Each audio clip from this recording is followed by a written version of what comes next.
అనంతపురం నేమకల్లు వద్ద ఉన్న sponge iron పరిశ్రమల నుంచి వచ్చే కాలుష్యంతో పంట నష్టం వాటిల్లుతోందని రైతులు బొమ్మనహాల్ తహసీల్దార్ కార్యాలయం వద్ద ధర్నా నిర్వహించారు. రైతు సంఘం సిపిఐ నాయకులు నాగార్జున, గౌస్పిరా, కోట్రేష్ తదితరులు రైతులతో కలిసి ధర్నా చేశారు. అనంతరం డిమాండ్లతో కూడిన వినతి పత్రాన్ని తహసీల్దార్ కు అందజేశారు. తక్షణమే ఐరన్ పరిశ్రమల యాజమాన్యాలపై చర్యలు తీసుకోవాలని కోరారు.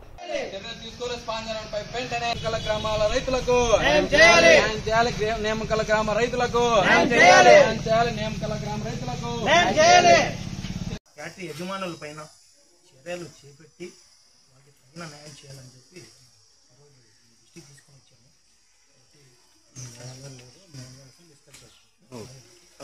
నియంత్రించాలి కాలుష్యాన్ని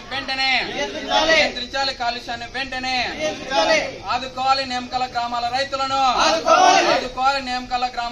రాయదుర్గం తాలూకా బొమ్మనహాల్ మండలంలో మరి సిపిఐ ఏపీ రైతు సంఘంగా నిరసన తెలియజేయడం జరుగుతుంది. మరి విషయం ఏంటంటే దాదాపు నేమకల్ గ్రామ పరిధిలో అయినటువంటి మరి హిర్దాల్ నేమకల్లు మధ్యలో ఉన్నటువంటి ఏదైతే స్పాంజ్ ఐరన్ ఉందో దాంట్లో మరి ఎస్ఎల్ అయితేనేమి, రామాంజల్ అయితేనేమి, అదేవిధంగా మరి రాహుల్ ఫ్యాక్టరీ అయితేనేమి, మరి బాలాజీ ఫ్యాక్టరీ అయితేనేమి, సాయి బాలాజీ అయితేనేమి, ఇలా దాదాపు 5 ఫ్యాక్టరీలు అక్కడ వెలిసాయి. వీటి వల్ల దాదాపు 18 సంవత్సరాల నుంచి కాలుష్యం అనేది విపరీతంగా ఉంది. మరి ఆ ఫ్యాక్టరీలో మరి బ్యాక్ ఫిల్టర్ అయితేనేమి, అదేవిధంగా మరి ప్లాంటేషన్ అయితేనేమి, దాదాపు 12 బ్యాక్ ఫిల్టర్లు ఉంటే ఒక్కటి కూడా రన్ చేయకోకుండా మరి ప్లాంటేషన్ లేదు. మరి కాలుష్యాన్ని నియంత్రించడానికి అన్ని పరికరాలు ఉన్నప్పటికీ కూడా ఒక్కటి కూడా అక్కడ మరి ఒక మేనేజర్లు ఎవరు కూడా ఉపయోగించడం లేదు. వాటిని ఉపయోగిస్తే నెలకి దాదాపు 20 లక్షల వరకు కూడా ఖర్చు అవుతుంది. కానీ ఈ ఖర్చునంతా కూడా మరి గాల్లోకి వదిలేస్తూ ఆ దుమ్ము ధూళి అనేటువంటి కాలుష్యం కూడా మొత్తం పంట పొలాలు దాదాపు నేమకల్ ఆంజనేయ గుడి గోపురం మీద కూడా ఉన్నటువంటి ఆ కాలుష్యము పడే విధంగా వాళ్ళు చేస్తున్నారు.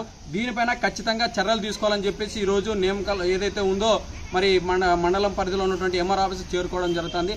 అదేవిధంగా అక్కడ అడిగేవాడికి ఒక లెక్క, అడుక్కున్న వాడికి ఒక లెక్క అంటూ అక్కడ ఉన్నటువంటి పెత్తందారుల చేతుల్లోన మరి ఏదైతే దాదాపు 900 ఎకరాల భూమి ఉందో ఆ భూమిలో గల రైతులకు అడిగిన వానికి ఒక రకంగా నష్టపరిహారం ఇవ్వడం, అడగకపోయిన వానికి ఒక రకంగా, ఏమీ తెలియని వానికి 15,000 నుంచి 2,000, 2,100 రూపాయల వరకు ఎకరానికి నష్టపరిహారం ఇస్తున్నారు. మరి దాదాపుగా ప్రభుత్వ లెక్కల ప్రకారం ప్రతి ఎకరానికి కూడా మరి నిబంధనల ప్రకారం 15,000 నుంచి 30,000 రూపాయల వరకు మరి నష్టపరిహారం కట్టించాల్సింది. మరి దాదాపు 18 సంవత్సరాల నుంచి ఒక ఎకరానికి లెక్కేస్తే ఎంత అవుతుందో మీరే ఆలోచించండి.